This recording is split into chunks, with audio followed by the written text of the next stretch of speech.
Hey guys, in this video I'm going to teach you how to do wall balls correctly. So we're going to start off with a setup position where your legs and arms should be during the entire movement. And then towards the end of the video I'm going to talk a little bit about breathing, right, to make sure that you're doing these wall balls efficiently, and also once your heart rate starts to go up, how you can change your breathing to make sure you're staying efficient while you're in your working set. So for the setup position, if I grab my medicine ball here, first thing I want to talk about is foot position.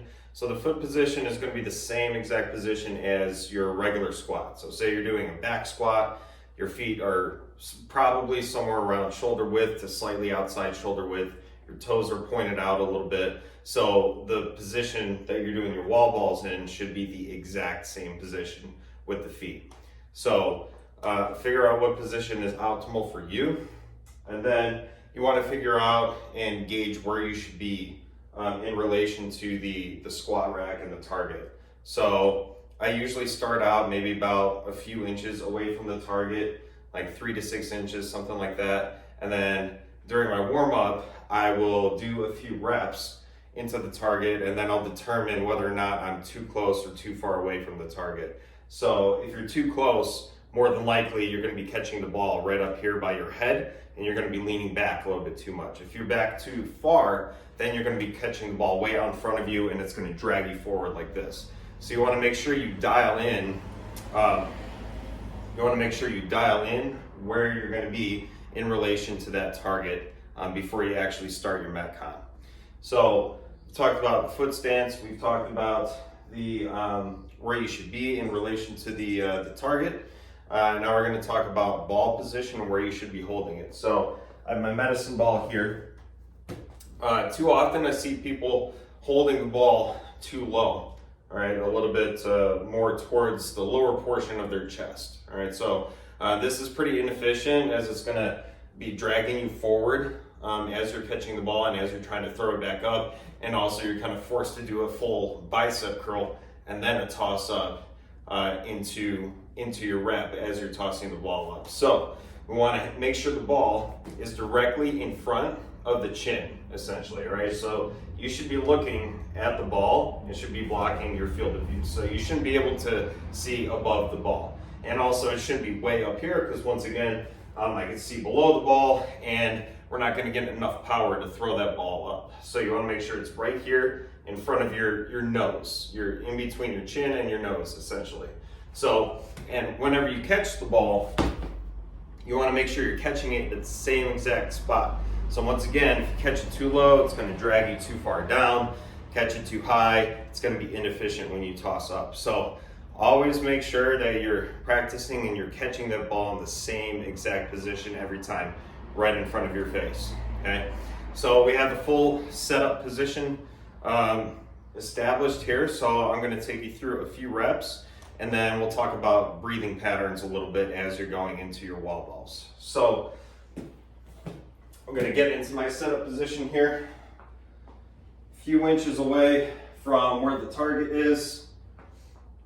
I think this is a good position for me. My feet are just outside shoulder width apart, toes are slightly out, and then the ball is right in front of my chin and my nose, all right?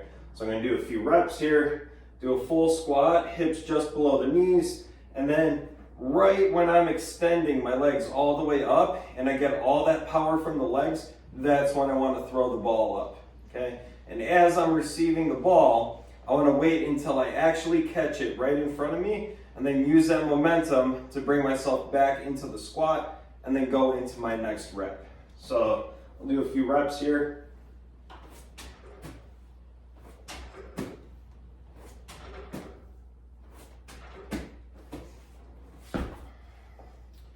All right, so that's the technique for how to do the wall ball efficiently.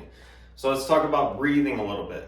All right, so when you're just starting a conditioning workout and you're going into wall balls, you probably find that it's relatively easy to do. At least it feels easy for the first 5 or 10 reps or something like that. And then all of a sudden you hit a wall and it starts getting really, really hard, and you need to take a lot of breaks. All right, so your breathing patterns to start off with, if you want to be most efficient, you should be doing one full breath cycle for every time you drop down into the squat and throw the ball up, okay?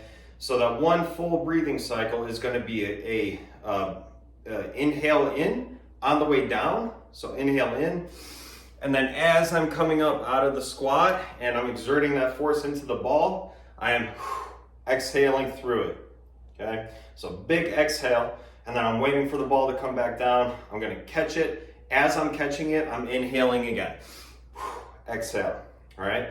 So when you first start the set, that is how you should be breathing. Nice, smooth, controlled, rhythmic, and relaxed breathing, okay? Now, here's the tough part. When the heart rate starts to come up a little bit, how do you breathe?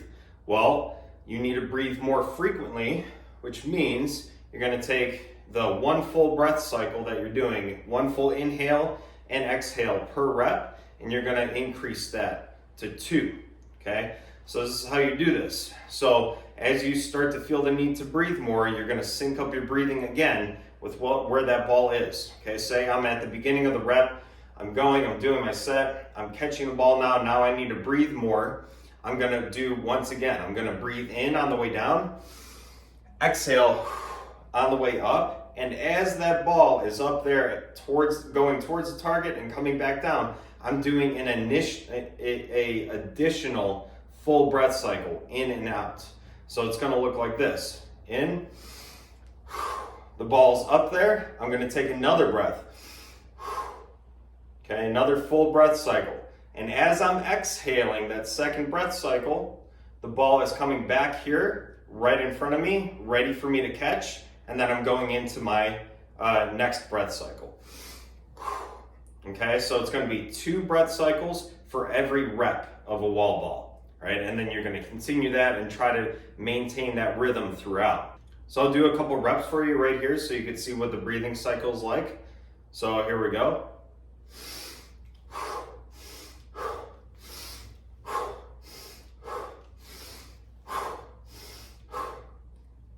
Okay, so you'll notice right now I'm breathing in through my nose and out through my mouth. That's gonna be a lot more challenging to do, especially when your heart rate is up so high. All right, so it's okay to breathe in through your mouth and out through your mouth, especially if you need to go a little bit faster and breathe a little bit harder, all right, as you're going through your set of wall balls. So give this breathing pattern a try before you actually go into your conditioning workout. So just do a few sets of extended wall balls, a set that's gonna get your heart rate up and your breathing up, and then practice going through it, and then you'll be more efficient when it comes to your conditioning workouts.